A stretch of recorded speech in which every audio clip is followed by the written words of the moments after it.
Now, everyone's making it in film and TV, but we don't really know how. Here, we uncover the truth. Welcome to the Your Cinema podcast. Welcome to the Your Cinema podcast. This is the place where we explore the truth about the industry, film, TV, and theatre. Hear it directly from those who are smashing it. Today, we've got someone who is truly super talented. He's a writer, producer, director, I would say development exec, and all-round mogul. That's how I really I tell him all the time. People they'll clock on later, but that's the essence of who this guy really is. He's worked with Asha Tala, been at Netflix, like he knows his stuff. Asha Tala, by the way, he's won 6 BAFTAs, created The Office, People Just Do Nothing. Was it the IT Crowd as well? Like stuff, IT crowd, yeah. you know what I mean? Like flagship shows over and over again. So he's coming from good creative stock. I introduced to you guys Noel Chingunji. What's going on, bro? How are ya? I'm good, man. I'm good. I woke up not too long ago, so I'm a bit groggy, but I'm well. It's good. It's all good. It's all good. So last time we caught up, like some of the things you said really like opened my mind, blew my mind. I was like, what is this? And yeah, it really helped me to understand like even more so the business side of the creative fields that we all love, especially like when someone's got an idea for like TV and wanna pitch it or want to get it onto a streamer. But before that, I've known you predominantly as a writer, right? But hmm you really know what you're talking about when it comes to development. So hmm I want to uncover like where did you learn all of this? Um, Development, it all started with Ash when I was working for him at Roughcut. Um, my role was uh, he's like assistant, so like producer's assistant Mm, slash development assistant mhm, in their comedy team. mhm, And when you're a development assistant, a lot of your job is reading. 90% of your job is reading scripts that get sent in. mm, The scripts that get sent into the company that no one in the company wants to look at yet because 9 times out of 10 they're not good. So you're essentially a filter to mhm. find scripts which are good and pass them up along, and the ones that aren't good to put them in the rubbish pile, basically. And in addition to reading, you're there in the meetings that these execs have with talent or amongst themselves talking about the type of shows they want to make and what they're looking for and what talent needs to bring, essentially. So in this industry, ultimately, it all comes down to taste. So it's a weird one because Mm. it's ultimately subjective. What one production company might like, another one might pass on. But there are key things which, as a writer, especially if you're new, that you need to have that will better your chances of getting your show made.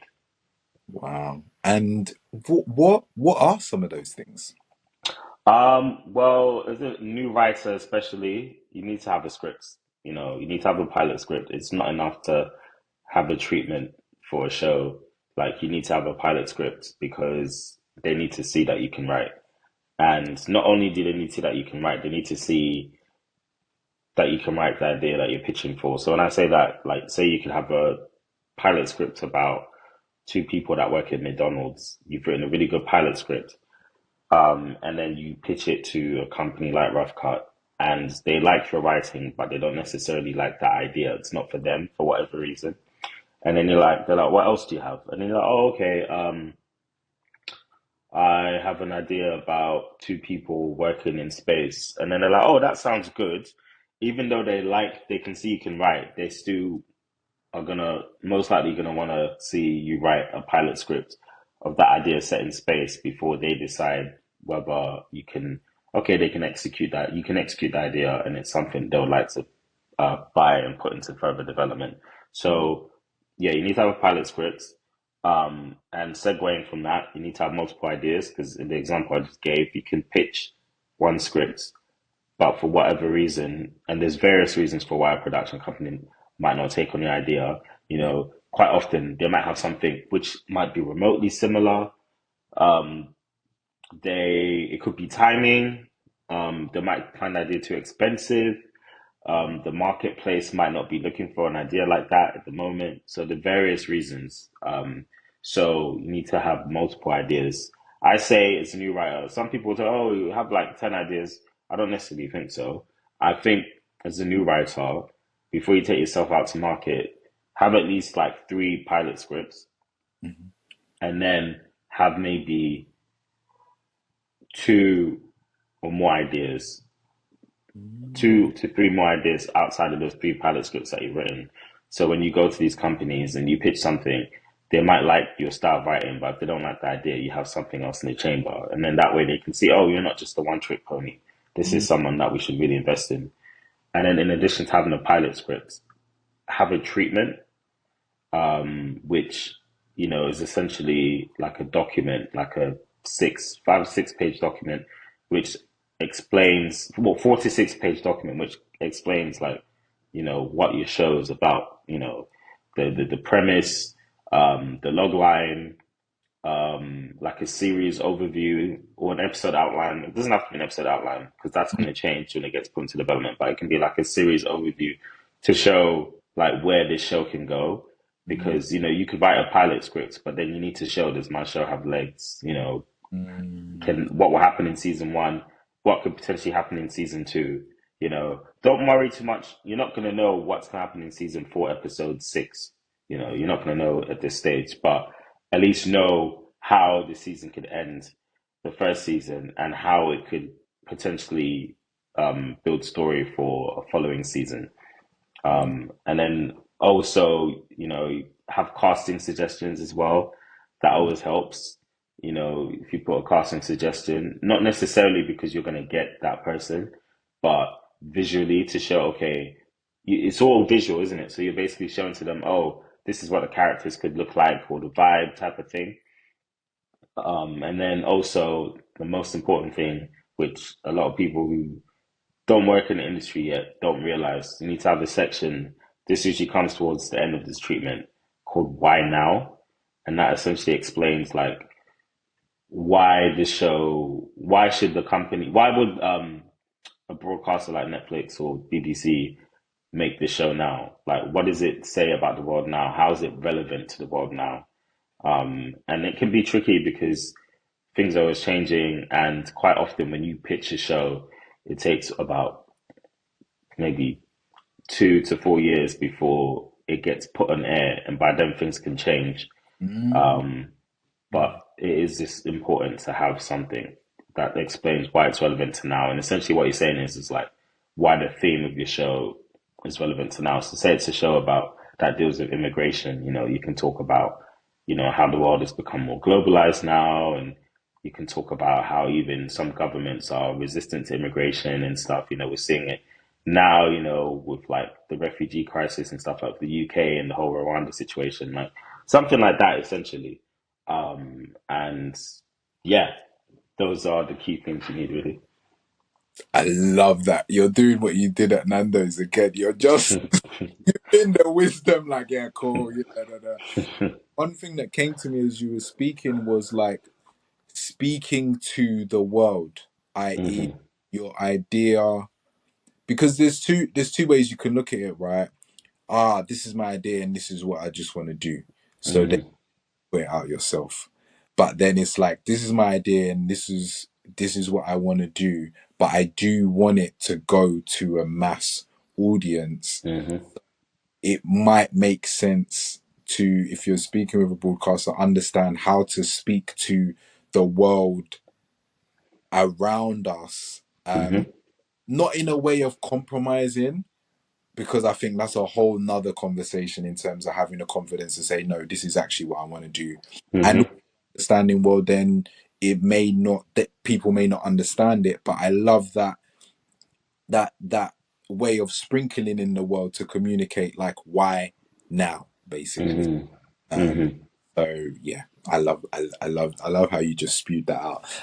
So one of the things that really excited me, right, was understanding the difference between each broadcaster, because I feel like a lot of people, even myself, it's like, oh, I've got this idea. Yeah, that could work. Or it would be amazing to have it on a Netflix or Amazon or whatever, whatever. But you Mm. simply and cleverly just broke down like, well, do you know what? Each streamer, each broadcaster has their own like demographic or what the kind of show they're looking for. So I Hmm. want to go through this with you, right? So for example, like a Netflix, if you're looking at Netflix, what are they typically looking for? So Netflix, because they are an American company, essentially they're looking for something that could travel, like something global. Um, it's not always the case, but quite often, like during my time there, they'll say they'll want big, ideas, high stakes, like a big world, high stakes type of thing.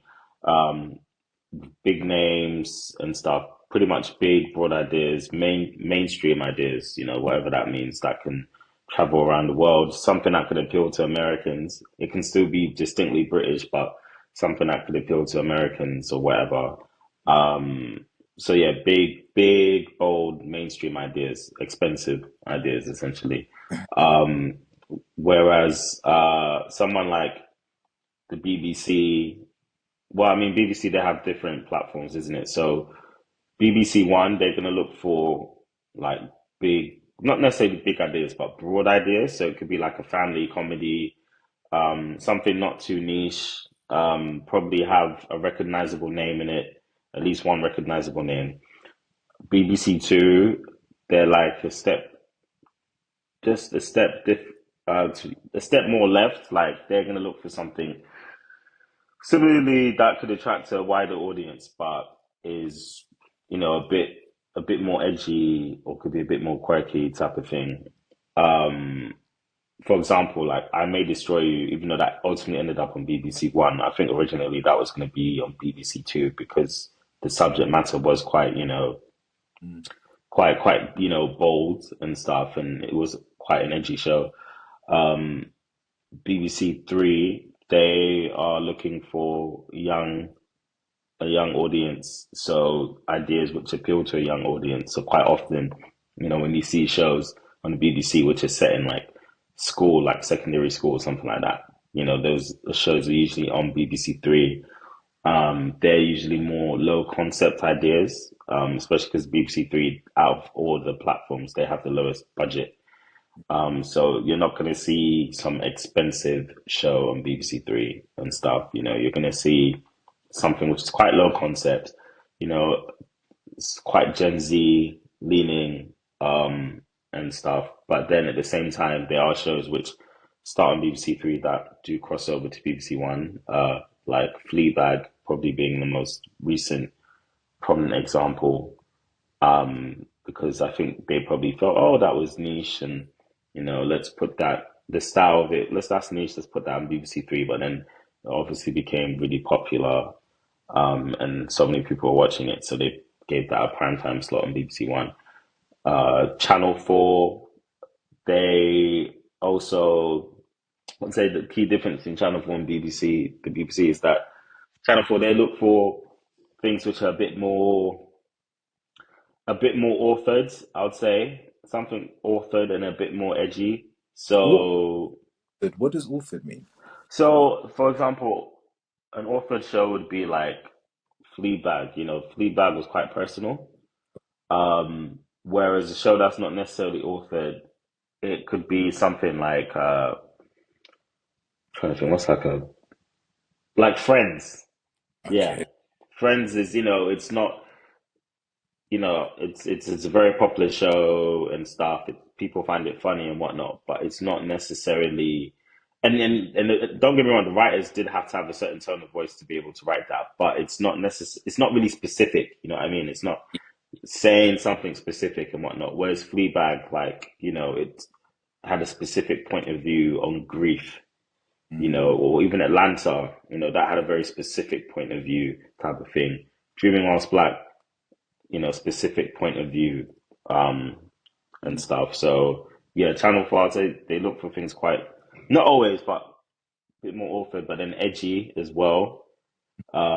And a bit more weird, like the comedy they make, like for example, Stafflet's Flats. That's a unique show in a sense where it's very much like, it has the classic comedy elements, like these silly characters, and then you might have one character who plays, like the straight character, like they're the only character with like a brain type of thing, and mm, it has a high gag rate, but then at the same time it is very niche in, like, the way the character speaks, and then the whole cultural references, because Jamie Dimitri, like, he's from Cyprus, and that was really embedded in the show, so that had that very specific tone of voice and stuff, and then the way he would speak and stuff, like it kind of was like a mix of like a niche type of show and stuff. It's not really a show that you'd find on BBC, not on BBC One per se, and stuff, especially because that was his first show. So before that show, that's the show that made him a star, right? mm. So yeah, you'd find that more on something like Channel 4 and stuff like that. I love that. Yeah, I You think know, that's the best way to describe it. Yeah. I love this. I love this so much. I hope you guys are taking notes. In terms of, you mentioned low concept, right? And we often hear hmm concept, high concept. What is low concept? And even could you break that down, the difference between high concept and low concept? Yeah, so lower concept would be a show like The Office. It's a comedy mockumentary, just set in an office, just set in office life, like kind of like Mm, everyday life. It's not like, cars exploding, something big, just very like kind of like a, for lack of a better term, like simple, easy world, like Phone Shop, for example, a comedy like that, like it's set in a phone shop, like that's just like a normal everyday type of thing. High concept would be something like, let's see, like Game of Thrones, got you. Game of Thrones, that's a big, vast, massive world, with magic and dragons and battles between armies of like tens of thousands of people and stuff, and it's spanning various locations and whatnot. Yeah. I love that. So like low concept is like easy to execute, simple. Okay, I got you. Yeah, pretty much cheaper to execute. Yeah, overall. Yeah. So right, given Channel 5. Oh, Channel 5. Channel 5, I don't watch a lot of Channel 5. I don't know a lot of people know. I work in TV. I don't know a lot of people that do. But from my understanding, if I'm wrong, someone can correct me in the comments. Channel 5, okay, I left out ITV. ITV, I Yes. think that they're trying to rebrand, but they're quite known, you know, for like mainstream, like really mainstream shows. So like, I'm making up a title here. Let's say a show called The Awakening, and just something which someone in Middle Britain would watch, that Charlotte from Buckinghamshire would just flip on, it could be like a crime procedural or something like that. Hmm, hmm. But I know with ITVX, they are starting to like rebrand and kind of shift towards more like modern type of shows, like obviously Riches Yeah. and whatnot. Channel 5, I would say in a way they also, from my understanding, they also are that type of channel, which is like just very like middle of the road, mainstream drama. Mhm. Um, yeah, Love that. Love that. Love. And lastly, Amazon. Amazon. Gosh, Amazon. They, from what I see and what they, to be honest, what they've been saying now, they are very also kind of similar to Netflix. They want mainstream, like big mainstream ideas, and they're very IP focused. So IP is an intellectual property. So, like for example, their one of their marquee shows is The Lord of the Rings. Like they spent like $250 million to secure the rights to that. So like, The Lord of the Rings, that's IP focused.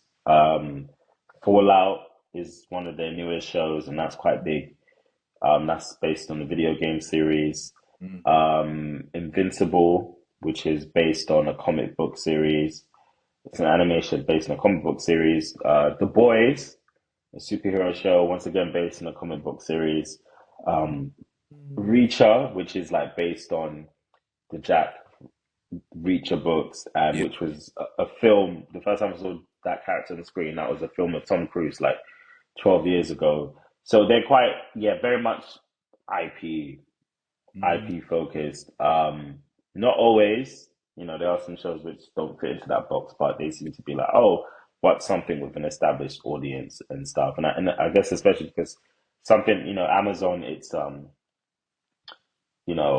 started off as a bookseller, so obviously they'll look into that marketplace, and then also they own Audible, so they look for ideas on Audible on that platform and see, oh, what can we, turn into television? So, yeah. Oh my days! Like, yeah. Do you know why I'm smiling? Right, is because this is so helpful. Like, there's so many people that are frustrated and don't know why their ideas aren't getting picked up. And, Hmm. like, you just encapsulated, well, this is why you're speaking to the right. Yeah, you got someone at Netflix's email address. That's great. But do you know what they want? Or do you have an idea? Because anything can happen. I know what you're saying is not an exhaustive, like, Hmm. it's really helpful, because if your idea does fit into any of those boxes, it just helps. Every little helps, isn't it? Hmm. Why do you think a lot of creatives don't know what you just broke down? I'd say a lot of them don't know because it's just one of those things. It's not spoken of outside the industry. Like, the industry, it's like a big ivory tower, with like these walls which are hard to penetrate and stuff. Yeah. So a lot of this information, which is information which they should really teach in like screenwriting books. And there are some books that teach it, to be fair, Mm-mm, like, you know, um, Save the Cat Writes for TV, mm. um, which I could pull up and show now, but my phone is actually being supported by it, so I'm not. That's a good book to like have that explains that. But yeah, it's just information that's just, for whatever reason, the industry just likes to keep it to itself. And I guess it's because obviously, we watch TV and we feel, oh, this looks so fun. So like the average Joe, like, of course I love a Korean TV, but then are they really serious about it? Are they willing to do the work? Is it really something they'll do? So I guess for the industry, they keep these things to themselves because the more information you keep to yourself, then the harder it is for people to come in. And the few that make it in are people who are serious. But at the same time, Mm. someone could be really talented, but they just have that gap in knowledge. So I don't think it's something that should be denied to people. Yeah. Agreed. And thank you for sharing so graciously. What advice would you give to emerging creatives when it comes together, when it comes to putting their ideas together? Yeah. Number one, just refine your craft, isn't it? Like, don't write the first draft of your script and be like, I'm done. Like, you're not done. Write as many drafts as it needs. You will know when it's in a good place. Obviously, when you take a script and a production company buys it, things change because it needs to be developed further. But there's a certain level which you get to before companies can buy, yeah, there's something here. And yeah, so and write again, write something else. You've written a script, that's great. Write another script. Like ultimately, it's you should be doing it because you enjoy it. So don't harbor onto that one idea because that idea might not ever get made. Or that idea might just be something that gets you in the door, but it's something else that's really going to take you further. So write multiple ideas. And then also, when you can, like make your own stuff. Like obviously, as we all know, people make short films every day and stuff. Like, short films, I'm not saying they're easy to make, but if you can find a team of talented people who believe in your idea and, who you get along with and stuff, then you can make like a low concept short film, which could even be attached to one of your bigger TV ideas. And it's like something to sell the premise. These days, like something I've been venturing into lately, like audio dramas, like they're cheap to make. Like you can have a script that could, oh, if I make this as like a 15-minute audio drama and that sells the concept of like my pilot script, then that could like get me in the room. And for an audio drama, all you need is a studio, they're cheap studios that you can find online, gets a few actors. And, if you get some really talented actors, like, and there's smaller parts in your script, like a one-liner, which like a supporting artist would say, you could get your lead actor, oh, hey, can you change your voice and do this line, like double up here, you know what I mean? Like Yeah. it Mm. doesn't cost a lot to be honest, and then just find someone that can mix and get a good soundtrack in, and then there you go, and then you've made it for like what, a few £100s, as Yeah. opposed to a short film where you might spend a couple thousand. Yes. Um, yeah, do that, and then go out there, meet people, go to BAFTA, go on BAFTA, go online. They have screenings available to the public. Buy a ticket for like £5, £6. Go meet Mm. people in the audience, like producers and stuff will be there. Chat to them, and stuff. Get a job in the industry. That's what I did. Like, get a job as a runner on set. Get a job as like an office runner, and stuff. Start from there. Or a trainee. The different trainee programs. You've got Mm. organizations like Film London, they're a really good one. They run one called the Equal Access Network. Mm. Or there's, creative networks like the Cusp, Mm. they're really great. You can join them, sign up online.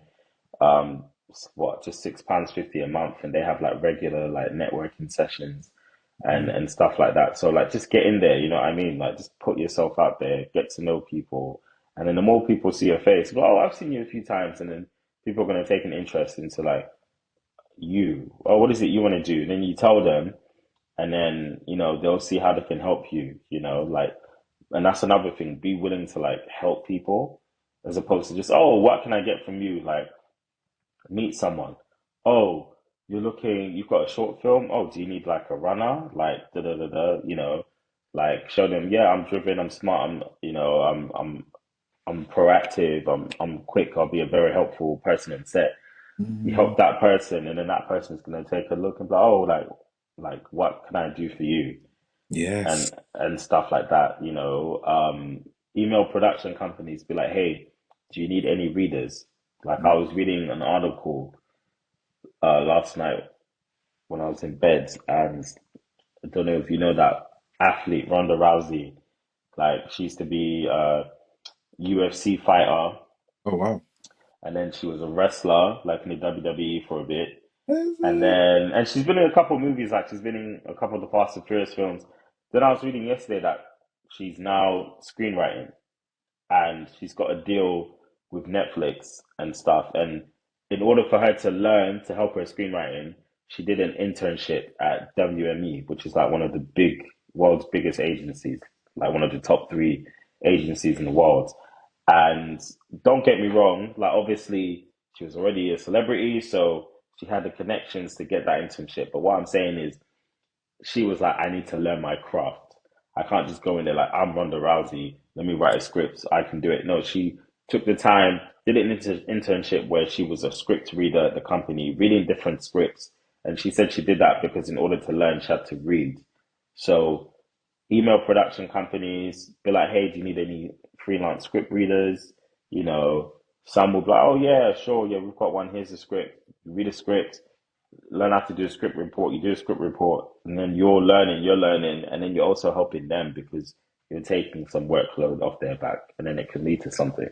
So yeah, I love that. I love that. I love that. That is, yeah, yeah. Put in the work, and whilst you're putting in the work, still create.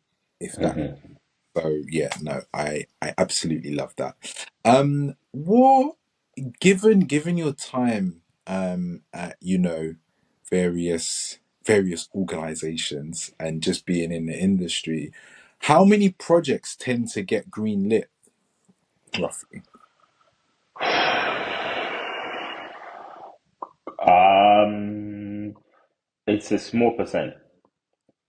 I can't give you an exact number because each company has a different number of things in development and Yeah, stuff. yeah, But like at Roughcut, we'll get thousands of submissions.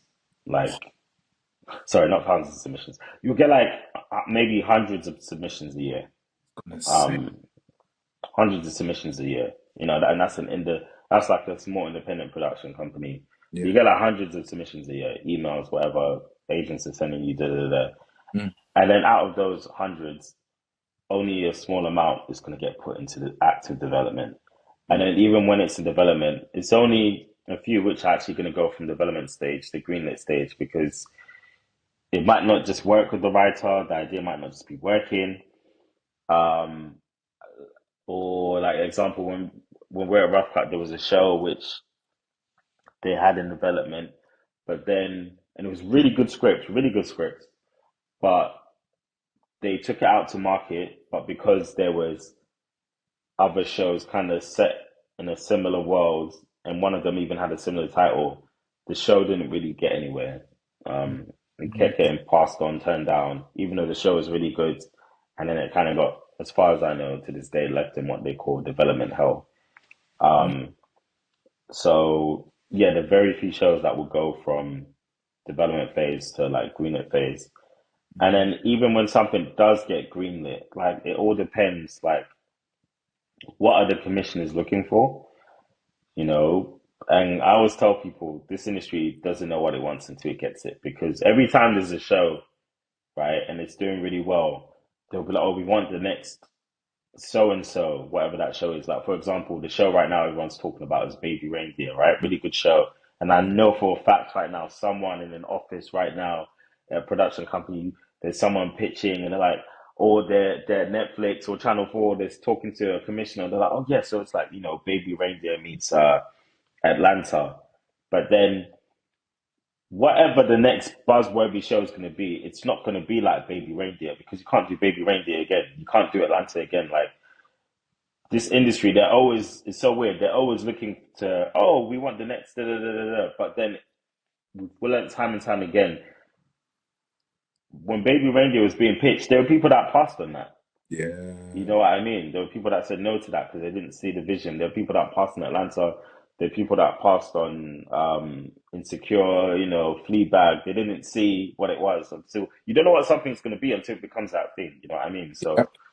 so it's like, yeah, the commissioners, depends what they want. What they're saying they want. It's not based on necessarily their personal taste all the Mm, time.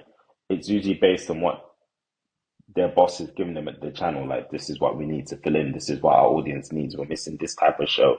We're missing this big family comedy. We're missing this procedural drama. So they need to tick those boxes and find a show that fits best into that box. mm, And once again, a production company, your producers pitching to these commissioners, but then all these there's what, gosh, hundreds of production companies in London alone. So mm, they're gonna be ideas because there's gonna be some crossover somewhere. They're gonna be pitching an idea, and that mm. commissioner could be like, oh, you know what? Somebody already pitched that to us, and what they pitched was a better version. You know what I mean? Yeah. So Wow. yeah, it's a very, very small amount. Thank you. Thank you. Thank you. Thank you. Wow. This has been so insightful. What I wanted to know, do you have any last pieces of advice for creatives or writers out there, just in general? I would say my biggest piece of advice would be just at every step of your journey, remember why you're doing it. Like, if you're not enjoying it, you need to kind of pause and be like, oh, why am I not finding this fun anymore? Am Mm, I focused too much on getting my show options, getting it greenlit? Am I focused too much on validation from the industry or my peers? Am I comparing myself? Like, why am I doing this? Like, if you're not having fun with it, then you need to pause and mm, reevaluate. Like, you should be enjoying this at every stage. Like, it will get frustrating, but even during the frustrating times, like, just remember why you're doing it. Like, for example, like, there's a script I've been started writing last year, and I got some good notes in it, so I'm doing like a redraft on it. And I remember when I was doing my redraft, I was getting really frustrated because I was like, oh, I need to redraft this so I can send it to these people. They're waiting on me. Da, da. And then I said to myself, I was like, actually, no one, I'm not being paid to do this right now. So I do this in my own time. You know what I mean? Like, mm. and I need to remember why I'm doing this. And I'm doing this because I love this idea and this is something which I'm passionate about. So let me just focus on that as opposed to I need to get this right so I can get it to this person at this time. And then Mm. once I started doing that, it just started to, the rewriting process just started to become a lot more smoother. So just remind yourself why you're doing this, and make sure it's for the right reasons. Thank you so much, bro. Amazing.